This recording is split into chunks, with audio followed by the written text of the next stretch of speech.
প্রতীক ভাই, বাংলাদেশ পাকিস্তানের 30-20 আমরা দেখলাম, বাংলাদেশ খুব বাজেভাবে 30-20 হেরেছে। যতই হোক আমরা সিরিজ জেতার কথা বলি না কেন, যদি 30-20 পারফরমেন্স নিয়ে যদি আপনি চিন্তা করেন, স্ট্যাটিস্টিক্স কি বলছে?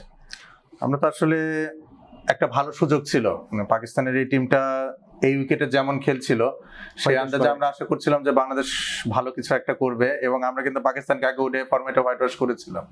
সো সেখান থেকে আমরা আশা করছিলাম যে ভালো কিছু হতে পারে। কিন্তু দেখেন, গতকালকে টিম সিলেকশন থেকে শুরু করে মানে বাদ বাকি পুরোটা প্রসেসে আমার মনে হয়েছে যে বাংলাদেশ পাকিস্তানের থেকে একটু পিছিয়ে ছিল। পাকিস্তানের ক্ষেত্রে আমি সবসময় বলছি সাহেবজাদা ফারহানের ইনক্লুশন তাদের আরো আগে করা উচিত ছিল, কিন্তু যাই হোক অবশ্যই তার ইনক্লুড করেছে। আমি এখন যদি ম্যাচের স্কোর কার্ডটা বলি, পাকিস্তান স্কোর 178 ফর 7। তারা 20 ওভারের ব্যাটিং শেষে এখানে সাহেবজাদা ফারহান 41 বলে 63 রানের একটা ইনিংস খেলেন। এই ধরনের উইকেটে এটা খুবই ইফেক্টিভ একটা ইনিংস, এবং ম্যাচের একটা গ্যাপ সৃষ্টি করে দিয়েছে। বাংলাদেশ মূলত পাওয়ার প্লে শেষেই ম্যাচ থেকে বের হয়ে গেছে। প্রথম 6 ওভার শেষে পাওয়ার প্লেতে পাকিস্তানের রান ছিল 57 রান বিনা উইকেটে। সো মানে এখান থেকে আসলে ম্যাচে ফেরত আসা এই ধরনের উইকেটে খুবই ডিফিকাল্ট। ম্যাচের স্কোর কার্ড দেখে অনেকে হয়তো বলতে পারেন যে পিচটা কি ব্যাটিং সহায়ক ছিল কিনা, আমার কাছে সেটা মনে হয়নি। Bangladesh bowled very poor start মানে ইন দ্য লাস্ট T20। তো আমরা যদি একটু পাকিস্তানের ব্যাটারদের পারফরমেন্সের কথা বলতে চাই, সাহেবজাদা ফারহান 41 বলে 63 রানের একটা ইনিংস খেলেন। সেখানে উনি 6টা 4 এবং 5টা 6 উনি স্কোর করেন। সো মানে উনি মানে সিংহভাগ রানে উনি বাউন্ডারি থেকে স্কোর করেন। ওনার স্ট্রাইক রেট ছিল 153.65, এবং উনি কিন্তু PSL এ এভাবে ব্যাটিং করেই অভ্যস্ত, এবং এই জন্য কিন্তু আমি তার ইনক্লুশনের কথা অনেক আগে থেকে বলেছিলাম। পাকিস্তান টিম ম্যানেজমেন্ট আমার কথা শুনলে হয়তো বেটার করতে মনে হচ্ছে। আচ্ছা, যাই হোক, এর পাশাপাশি হাসান নওয়াজ উনি বিগত ম্যাচগুলোতে অনেক স্ট্রাগল করেছিলেন T20 খুব বাজে, এবং গতকালকে আমার মনে হয় ওনাকে বাংলাদেশের বোলার অনেক হেল্পও করেছে। উনি যে 17 বলে 33 রান করেছেন, উনি 3টা 6 এবং একটা 4 স্কোর করেছেন, এবং মূলত উনি যে দুটো 6 মেরেছিলেন, একটা হচ্ছে তাসকিন আহমেদের বল আর একটা শরীফুল ইসলামের বলে, এখানে বাংলাদেশের বোলারদের অনেক কন্ট্রিবিউশন ছিল আমার কাছে মনে হয়েছে, কারণ এই ধরনের উইকেটে তাকে অনেকটা গিফট করা হয়েছে বল দুটো, এবং উনি সেটা ইজিলি ডিসপ্যাচ করেছেন। মোহাম্মদ নওয়াজ একটা ইফেক্টিভ ইনিংস খেলেন শেষের দিকে, 16 বলে 27 রানের উনি একটা ইনিংস খেলেন, সেখানে 3টা 6 ছিল, এবং সাইফুদ্দিন আহমেদের যে লাস্ট ওভারটা ছিল সেখানে আসলে উনি 20 রান তুলে নেন, এবং পাকিস্তান কিন্তু মোটামুটি একটা উইনিং স্কোর পোস্ট করতে পারে। বাংলাদেশের ব্যাটিং এর ক্ষেত্রে যদি আসি, বাংলাদেশের ব্যাটিং পারফরমেন্সটা খুবই ডিসমাল ছিল। গতকালকে মাত্র 104 রানে গুটিয়ে যায়, এবং পাওয়ার প্লে শেষে 29 রান 5 উইকেট বাংলাদেশের স্কোর লাইন ছিল। পাকিস্তানের সেকেন্ড T20 এর একটা মানে পুনরাবৃত্তি আমরা করেছি। কিন্তু বিষয়টা কেমন ছিল, বাংলাদেশ পাকিস্তান সেকেন্ড T20 তে পাকিস্তানের কিন্তু টার্গেটটা খুব একটা বড় ছিল না, কিন্তু এখানে কিন্তু বাংলাদেশের টার্গেট অনেক মানে বেশি ছিল। 179 রানের একটা পাহাড় সম টোটাল এই ধরনের উইকেট আমরা বলতে পারি। আপনি বলছিলেন যে টিম সিলেকশনের ক্ষেত্রেই বাংলাদেশ পিছিয়ে ছিল কিংবা পাকিস্তান আপার হ্যান্ডে ছিল, এটা কি আসলে সাহেবজাদা ফারহানের ইনক্লুশন এবং পরবর্তীতে বাংলাদেশের টিমে যাদেরকে ইনক্লুশন করা হয়েছে, এই জায়গাটা কি ডিফারেন্সের কথা? এই জায়গায় বিষয়টা কেমন ডিফারেন্স হয়তো অতটা ক্রিয়েট হতো না। মোস্তাফিজ এবং তানজিম হাসান সাকিব এই দুজনকে তো আমরা ড্রপ করেছি, এর পরিবর্তে আমরা কাদের কিনেছি, সাইফুদ্দিন এবং শরীফুলকে, তাসকিন আহমেদ তো খেলেছিলেন আগে T20 তে। হ্যাঁ, তো এখন বিষয়টা কেমন যে মোস্তাফিজুর রহমান এবং তানজিম হাসান সাকিব, আমি প্রিভিয়াস শো গুলোতে বলেছি তাদের এই উইকেটে সফল হওয়ার মূল কারণটা কি ছিল, প্রপার একটা লেন্থে বোলিং করেন। এই ধরনের উইকেটে short length or short of a good length আর short of a good length, এই দুইটা লেন্থ হচ্ছে খুবই ইফেক্টিভ। কিন্তু কালকে তাসকিন আহমেদ বলি, সাইফুদ্দিন বলি, তাদেরকে আমরা প্রচুর ফুলিশ লেন্থে বল করতে দেখেছি, এবং বাউন্ডারিগুলো কিন্তু ম্যাক্সিমাম বাউন্ডারি ওখান থেকে স্কোর করা হয়েছে।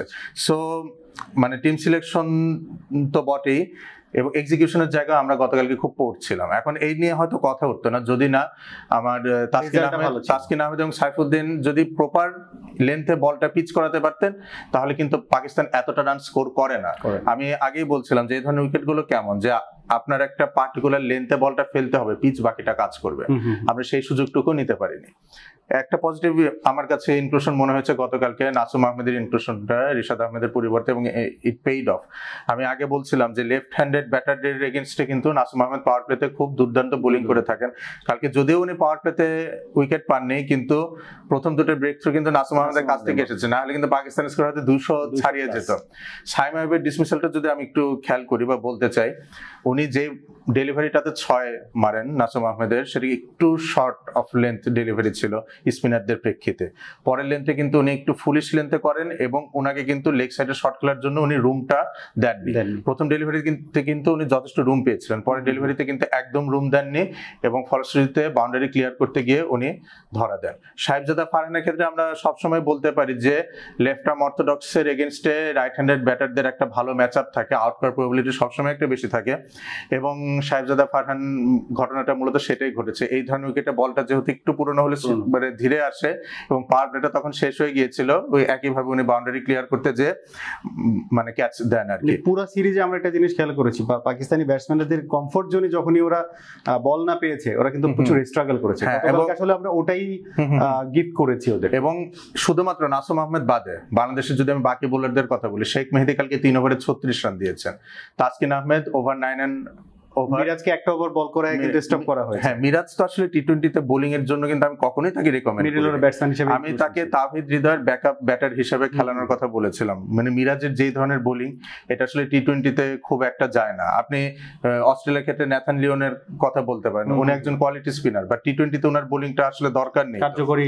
হ্যাঁ, কার্যকারিতা তো নেই, কারণ মিরাজ বলি নাথান লিওন বলি তারা টেস্ট বা ওডিআইয়ের জন্য খুবই আদর্শ স্পিনার, কিন্তু তাদের বোলিং এ ভ্যারিয়েশনটা কম। তা ব্যাটসম্যান যখন ভ্যারিয়েশন নাই, একই লাইনে একই লেন্থে বল আসবে, সেই ক্ষেত্রে লাইন আপটা করা অনেক ইজি হয়, বাউন্ডারিটা ক্লিয়ার করে ইজি হয়। আপনি যদি সাহেবজাদা ফারহানের ব্যাটিংটা দেখেন মেহেদী হাসান মিরাজের এগেইনস্টে, উনি কিন্তু ধরেই নিয়েছেন যে বলটা ভেতরে ঢুকবে এবং উনি কিন্তু চার্জ করে খেলেছেন, বাউন্ডারি দুটো ক্লিয়ারও করতে পেরেছেন। সো এখানে মেহেদী মিরাজের আমি খুব একটা বেশি দোষ দিব না, কিন্তু বাদ বাকি বোলারদের বোলিং আমার কাছে কালকে খুবই মানে একটু দৃষ্টিকটু লেগেছে। যেহেতু এই ধরনের উইকেটে বাংলাদেশ বেশ সফলতা পেয়েছিল প্রিভিয়াস দুটো ম্যাচে, তাহলে কালকে কেন এরকম অন্য লেন্থে বল করা? তাসকিন আহমেদ বেশ কিছু ফুলিশ লেন্থে বল করেছেন। সাইফুদ্দিন আহমেদ ম্যাচটাতে যখন আমরা একটু ফেরত আসছিলাম বলে মনে হয়, রানটা যদি 160-165 হতো তাহলে কিন্তু সামান্যতম একটা সুযোগ থাকতো, কিন্তু মানে পেনাল্টি মেট ওভার যেটা 19th ওভারে উনি যেই বোলিংটা করলেন, foolish length, fuller length, full toss ball, এই ধরনের বল করলে তো আসলে ব্যাটসম্যান ক্যাপিটালাইজ করবেন। এবং মোহাম্মদ নওয়াজ উনি কিন্তু বিগত দুটো ম্যাচে ওভাবে রান পাননি, কালকে কিন্তু উনি সেটা পুষিয়ে দিয়েছেন এবং খুব ইফেক্টিভ একটা ইনিংস খেলেছেন। পাকিস্তানের যদি আমরা বলি 2-3 জন ব্যাটসম্যান ছাড়া পুরো সিরিজে কিন্তু কারোর ব্যাটে রান ছিল না, কিন্তু গতকালকে এমন একটা অবস্থা যে যেই এসেছে সে কিন্তু স্ট্রোক করেছে এবং রান পেয়েছে। হ্যাঁ, আমি একটু মোহাম্মদ হারিসকে ধন্যবাদ দিতে চাই, কারণ উনি যদি কালকে স্ট্রাগল না করতেন, রান বল ডটটা তো আমার কাছে মনে হয় কি মানে কালকের ম্যাচে সেকেন্ড বেস্ট বোলার নাসুম আহমেদের পরে পাকিস্তান ইনিংসে মোহাম্মদ হারিস। ওনার ব্যাটিংটা আসলে যদি উনি অতগুলো বল কনজিউম না করতেন, পাকিস্তান স্কোর কিন্তু আসলে 200 ছাড়িয়ে যেত। আমরা তাহলে যখন কথাই উঠেছে, আমরা তাহলে হয় নট আমরা মোহাম্মদ নাইমকে নিয়ে একটু কথা বলে নিই। নাইম শেখের বিষয়টা কেমন দেখেন, আমাদের দেশের যে ঘরোয়া টুর্নামেন্ট গুলো রয়েছে, ইনসেল বলি বা ডিপিএল বলি, এগুলোর কোয়ালিটি নিয়ে কিন্তু সবসময় প্রশ্ন থেকেই যাচ্ছে। আপনি যদি ডিপিএল এর কথা তুলেন আর কি বা বলি, ডিপিএলটা যেই সময় আয়োজন করা হয় একদম রোজার মাসে গরমের মধ্যে খেলা হয়, আমার মনে হয় না যে কোনো ম্যাচে বোলাররা ফুল এফোর্ট দিয়ে বল করতে। আমরা দেখছি যে পেচাররা হচ্ছে স্পিন বল করছে। হ্যাঁ, তো এই ধরনের টুর্নামেন্ট খেলে কি লাভ, বা এখানে রান স্কোর করে আমরা আসলে কতটুকু যাচাই করতে পারবো? এখন দেখেন, এটা তো হচ্ছে ওডিআই ক্রিকেটে বাংলাদেশের সবচেয়ে বড় ঘরোয়া টুর্নামেন্ট ডিপিএল। আপনাকে তো প্লেয়ার এখান থেকেই নিতে হবে। ধরেন যারা জাতীয় দলের বাইরে রয়েছে তাদেরকে আপনি কিভাবে পিক করবেন? নিতে হবে। তো সেখানে তো এনামুল হক বিজয়, নাইম শেখ ভালো করেছেন, আমাদেরকে তো তাদের না নেওয়া ছাড়া উপায় নেই, নিতে তো হবে। কিন্তু দেখেন এই যে এখানে আসার পরে পার্থক্যটা কত বেশি দেখা যাচ্ছে। একটা তো আমরা শ্রীলঙ্কা সিরিজে এনামুল হক বিজয়ের ইনক্লুশনটা দিয়ে দেখেছি যে আসলে ঘরোয়া লিগের প্রশ্নবিদ্ধ পারফরমেন্স ওখানে কিন্তু আসলে প্রকাশ পেয়েছে।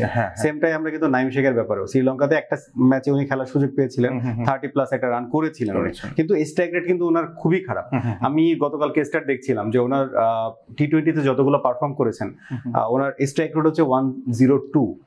কিন্তু টি20-র জন্য এটা কিন্তু আসলে নাইম শেখ আসলে অনেকটা এই ধরনেরই ব্যাটসম্যান যিনি পুরাটা ইনিংস হোল্ড করবেন, অপর পাশ থেকে হয়তো কোনো একজন ব্যাটার খেলে যাবেন। কালকে তো আসলে আমাদের ব্যাটিং অর্ডারটা টোটালি কলাপস করেছে। ধরেন তানজিদ হাসান তামিম যদি একটা স্টার্ট পেতেন, লিটন দাস যদি ভালো খেলতে পারতেন, তাহলে হয়তো নাইম শেখ একটু সময় নিয়ে পরে হয়তো উনি ক্যাচ আপ করতে পারতেন তার স্কোর রেটিং। গতকাল আসলে বাংলাদেশ তার বেঞ্চের স্ট্রেংথটা দেখার জন্য পুরো লাইন আপটাকে আসলে চেঞ্জ করে। হ্যাঁ, এখন এই যে তাহিদ হৃদয় সম্ভবত জ্বরে আক্রান্ত ছিলেন গতকালকে, সেই জন্য মেহেদী মিরাজকে ইনক্লুড করা হয়েছে।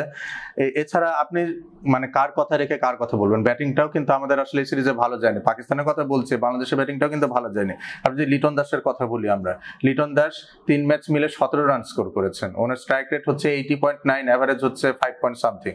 তাহলে আপনি ধরেন লিটন দাস তো জাতীয় দলে খেলছে, আমরা নাইম শেখের দোষ দিচ্ছি, লিটন দাসকে নিয়ে কে কথা বলবো? তাহলে ওনাকে নিয়ে কথা বলা লাস্ট সিরিজে ম্যান অফ দ্য সিরিজ। হ্যাঁ, লিটন দাস 3টা ম্যাচ মিলে 17 রান করেছেন, নাইম শেখ তো 1 ম্যাচে 10 রান করেছেন। আমার তো মনে হচ্ছে নাইম শেখ তার চেয়ে ভালো করেছেন।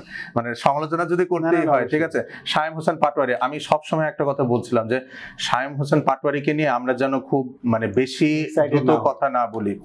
উনার উইকেটের সামনে শর্টের রেঞ্জ নিয়ে এখনো আমার প্রশ্ন রয়েছে, এবং ইটস এভিডেন্ট এই পাকিস্তানের সাথে সিরিজে কিন্তু দুটো ক্ষেত্রেই উনি বল কাট করতে যে প্লে ডান হয়েছে, দ্যাট মিনস কালকে যদি আপনি শামীম হোসেন পাটোয়ারির ডিসমিসালটা দেখেন, যে ডেলিভারিটা উনি কাট করতে গেছেন এটা কিন্তু ইজিলি উনি উইকেটের সামনে খেলতে পারতেন। সো শামীম হোসেন পাটোয়ারিকে আমি এখনো বলছি, যদি ইন্টারন্যাশনাল ক্রিকেটে তার ক্যারিয়ারটা লম্বা করতে হয়, উইকেটের সামনে শট খেলতে হবে এবং সেই শটে তাকে পাওয়ার জেনারেট করতে হবে। সো এটা কিন্তু এখনো শামীম হোসেন পাটোয়ারির ব্যাটিং এর ক্ষেত্রে আমার ঘাটতি মনে হচ্ছে। তো এখন আসি যেটা, যে সাহিবজাদা ফারহানের ইনক্লুশন নিয়ে তো কথা হচ্ছিল, বাংলাদেশের বোলারদের এক্সিকিউশনের কথা আমি বলছিলাম। একমাত্র নাসুম আহমেদকে আমার মনে হয়েছে কালকে উনি একটা প্ল্যান নিয়ে বোলিং করেছেন। দেখেন, আপনি যদি সাহিবজাদা ফারহানের প্রথম বাউন্ডারিটা স্কোরিং শটটা দেখেন, আমরা শেখ মেহেদীকে উনি স্লগ করেছেন লং অনের উপর দিয়ে, পরে ডেলিভারিটা একদম শর্ট অফ লেন্থ ডেলিভারি ছিল, সেটা উনি ইজিলি ডিসপ্যাচ করেছেন। একমাত্র নাসুম আহমেদ যখন বল করেছেন তখন কিন্তু উনি কনভেনশনাল শটের বাইরে তাকে শট খেলতে হয়েছে, উনি কিন্তু নাসুম আহমেদের বিরুদ্ধে রিভার্স সুইপ করে 4 আদায় করতে হয়েছে। সো এগুলো থেকে কিন্তু আপনি বুঝতে পারবেন যে কার এগেইনস্টে তাকে কতটুকু রিস্ক নিতে হয়েছে। বাদ বাকি বোলারদের এগেইনস্টে কিন্তু উনি অনেক ইজিলি শট ইনোভেশন করা লাগে। হ্যাঁ, এবং আমার মনে হয় কি যে সাহিবজাদা ফারহানকে নিয়ে বাংলাদেশের একটা প্ল্যানিং থাকা উচিত ছিল, যেহেতু পাকিস্তান সিরিজ হেরে গেছে, চেঞ্জ একটা অবশ্যই আসবে এবং উনি খুবই বিধ্বংসী একজন ব্যাটার। তাহলে তাকে কোন লেন্থে বল করলে ভালো হবে বা কোন বোলারদের তার বিরুদ্ধে ইউজ করা হবে, আমার মনে হয় এই প্ল্যানটা কালকে বাংলাদেশের একদম ছিল না। না হলে একজন ডানহাতি বিধ্বংসী ব্যাটসম্যানের সামনে আপনি কেন অফ স্পিনার দিয়ে বল মানে শুরু করবেন, এটা আমার কাছে খুবই প্রশ্নবিদ্ধ মনে হচ্ছে। যদি ধরেন আপনাকে স্পিনার দিয়ে স্টার্ট করতে হয়, হোয়াই নট নাসুম আহমেদ? নাসুম আহমেদ তো এর আগে তো ওপেন করছে। হ্যাঁ, এবং নাসুম আহমেদের ওপেনিং এ তার রেকর্ড বেশ ভালো, বিশেষ করে লেফট হ্যান্ডারের এগেইনস্টে তো তার রেকর্ড আরো ভালো। শামীম আহমেদ একজন বামহাতি ব্যাটার ছিলেন, ওনাকে কিন্তু আউটও করেছেন আলটিমেটলি। সো প্ল্যানিং আসলে গতকালকে আমার অনেক কিছু জায়গায় ঘাটতি মনে হয়েছে। এখন এটা সিরিজ জিতে ফেলেছে কিনা সেই জন্য বলতে পারছি না, কিন্তু আমার কাছে এই জায়গাগুলো মনে হয়েছে যে আরো বেটার করা যেত। ধন্যবাদ।